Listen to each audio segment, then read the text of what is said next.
Hey, what's going on, guys? It's me, Train Man. We start out with a flying along. First thing that came to me this episode was the fact that Troy is actually kind of small, so I decided to increase the size a little bit, and I know a lot of the areas I've either put greenery over or I've stuck hills on, but we're gonna work with that a little bit. In fact, I may do even more in the coming episodes if I feel so inclined. But we're throwing this crossing here. A lot of the areas in Troy that should be gated will be gated as soon as I get some ATLS stuff in there, because it's what's the word? It's the most flexible, especially when you have 4-track crossings and the tracks aren't exactly even compared to one another. So it helps with that. But this is just me sort of, I don't know, just sort of throwing stuff around. Obviously, I'm not going to add too much over there where I've already got ground cover, so my best option is to extend it this way. I found these statues, but I can extend it out. I can extend it to the north. I can extend it to the south. Well, I can't actually extend it that far to the north because we've got a line that runs that way. But I do scroll through a lot of the buildings because every time I go through the buildings, I find ones I haven't used yet, and even if there are ones I have used, just sort of separating them out, putting it in different sections of town. Now, there was one building I came across, though, that was absolutely effing massive. If you want to pause it and figure out what building it is when I place it down, that maybe be a good thing to look at if you want a really big building that's sort of old style. And I was originally going to call it the Troy Tower, but I figured out after a little while that it wasn't worth making the space for it because it would take up such an enormous amount of room. And we've already got some good-sized buildings like that one. Alright, I'm about to find this thing. Not that one. Not that one. That one. Watch. Boom. It's huge! It may well be the tallest thing there, so I decided against it and then just, sort of move on. But it's definitely going to get used in the future. Alright, so the reason I didn't, go ahead with it, go ahead with that giant building-ing, well, I figured I'd done enough there. So I came over here to do this work, and this is actually, I was kind of proud of myself at getting this almost done. And I actually redo this section because I'm not sure what I want to do. To the west there, where we were just looking, that's downhill, so it wouldn't really make sense for the river to be coming up that way. And I mouse over to check that. I believe I mouse off the screen, you'll see. But, and then I change my mind. Alright, I might have already done it, because it didn't take me that long. And then I basically just say, whatever, that's going to be the elevation, and that's what I do from here. And it's funny, because it actually works out fairly well if you see the second part of the episode. Everything more or less lines up, despite my best efforts. It ends up turning out pretty good for me not really thinking about it when I built that little stretch of terrain track there. It's almost perfect. And I was able to smooth it out a little bit with the plateau tool, which you'll see coming up towards the middle of the second half. This episode is in halves, which, I had time for, thankfully. Anyways, so a lot of this is terrain tracking, getting this area sort of planed out, getting it flat, because it's going to be a transition from farmland to forest.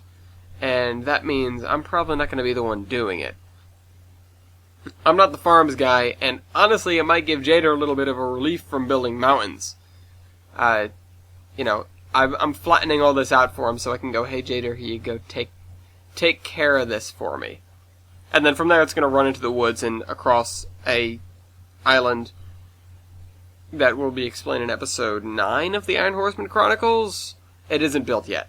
So we've got some time, but we need to get cracking on it a little bit. So one of these upcoming episodes, maybe once I get enough of this done that I can basically tell Jader to go ahead on the farms and stuff, which I'm sure he can do in one day if he really tried, because, he works really fast. So he could definitely handle it, but what I'm getting at is, once we get to that point, I'll lay off this for a minute, I'll go prototype Douglas, I'll hand it off to Kavan, who's going to be the head worker on that city, and then we'll sort of come back to everything else later.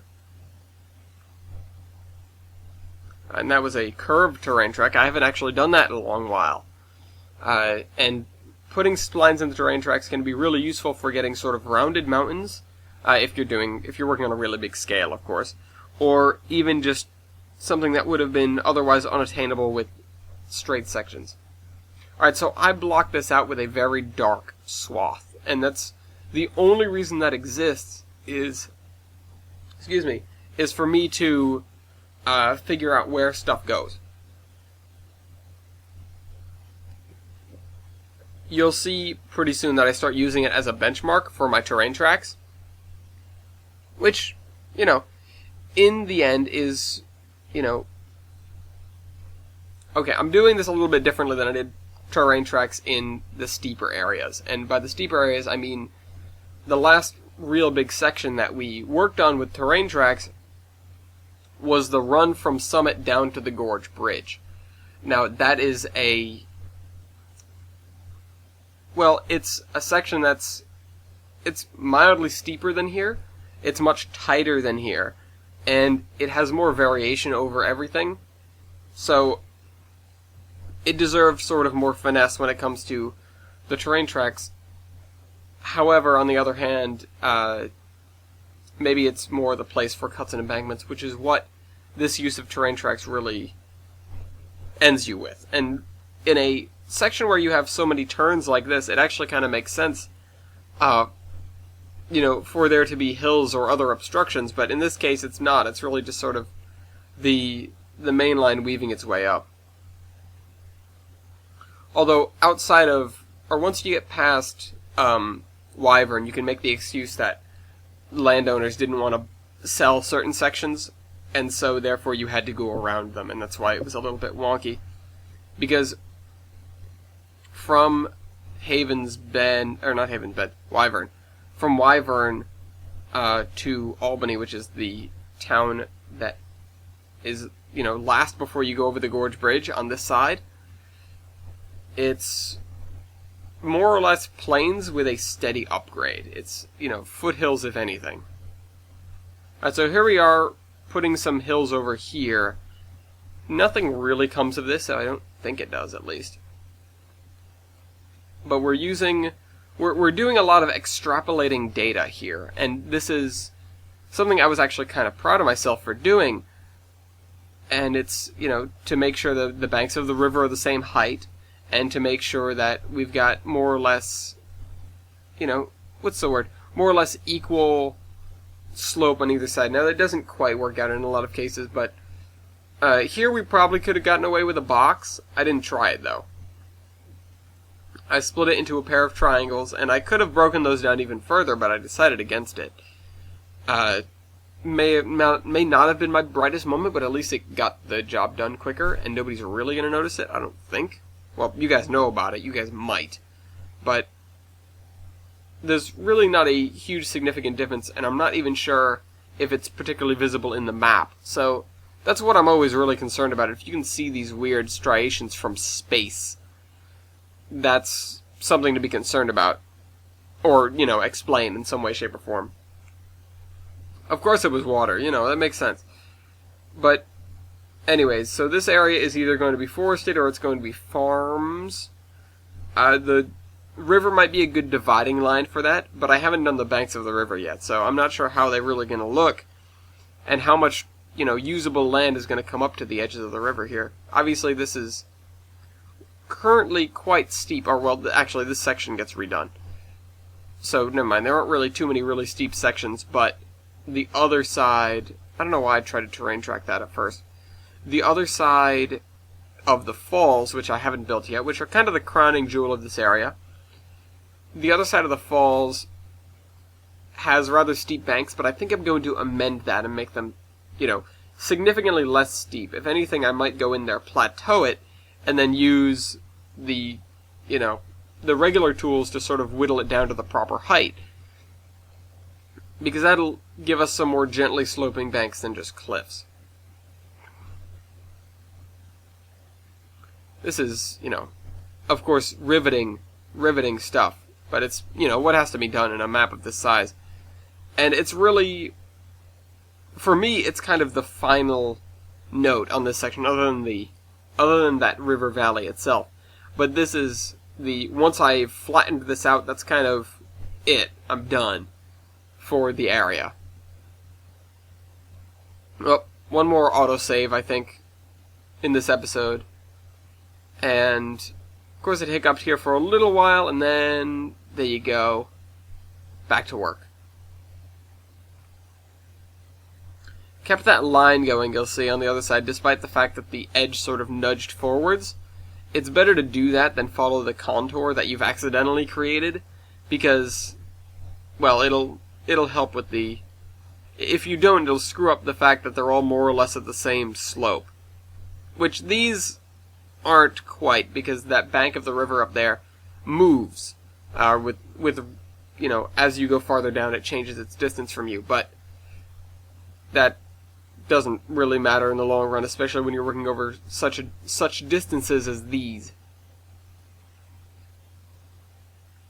And there we go, and then we have to put these guys up on embankments, like so.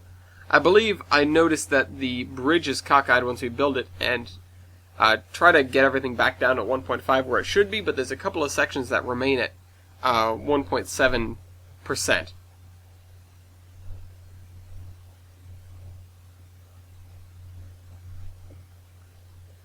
I don't know how I screwed that up right there.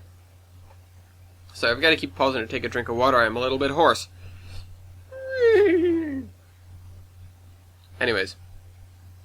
I was going back and forth on what kind of bridge to use here. Eventually that would have been a cool one. Eventually just settled on the same bridge that we used over there. Over towards... yeah. That one. And it lines up pretty well, and it looks okay, considering. It could use thicker pillars, if anything. But for now, it'll be fine. So I do what I said I was going to do with the lower section up here, and this is the only reason I thought of it, is because up here it sort of made sense for me to block everything out to the same elevation, and then cut away at it with the other tool here. And then figure out what elevation the river's supposed to be at, and accidentally flood everything when I'm just sort of, putting some feelers out as to how that's going to look. So I raise that up, realize it's connected, disconnect it, lower it, realize in a few minutes that it's still connected, disconnect it more, and then raise that guy up and bring him back. So I was trying to figure out for a long time how I should set this up, and I realized, well, it's on an angle. So maybe I should split it, because we've got this section in the middle there where there probably isn't going to be a waterfall because it's far enough back. The first attempt was this crescent falls. Didn't end up looking too great, so I gave up on that and went to the split falls idea, which kind of, if you think about it, it constrains the amount of water that's going over at a single time, but, I'm doing this to be, geographically correct, but I'm not a major in fluid dynamics, so I really don't know what looks good and what doesn't in terms of water flow. I noticed that Weibold made his river very shallow, and that made a lot of sense to me, because, of course, the realization is, oh, okay, these rivers out west are generally very, very broad. Well, if they're very broad, they're very shallow, because there's not a huge amount of anything leading up to them. There's not a huge amount of streams pouring into the same river, and if there are, it's not very constant. Right, so I go to adjust that, I set that straight, sort of, and I fill that out, and then I get some rock from the gorge, go back, and finish with this. And actually, this ends up looking really good for what I expected. Once the autosave finishes, you guys will get to take a look, which, that blue tinge that's hidden under the falls there really made it, as far as things go. But we've still got a lot more work to do over here, although Jader's going to handle a lot of it, I think. I'll make him do some farms. take a break from the mountains, dude. Alright, I hope you guys enjoyed this video, and I'll see you next week. I think run session's in, what, 2 episodes? Anyways, we're bringing on O'Gillies' World for that, so get hyped. Trainman out.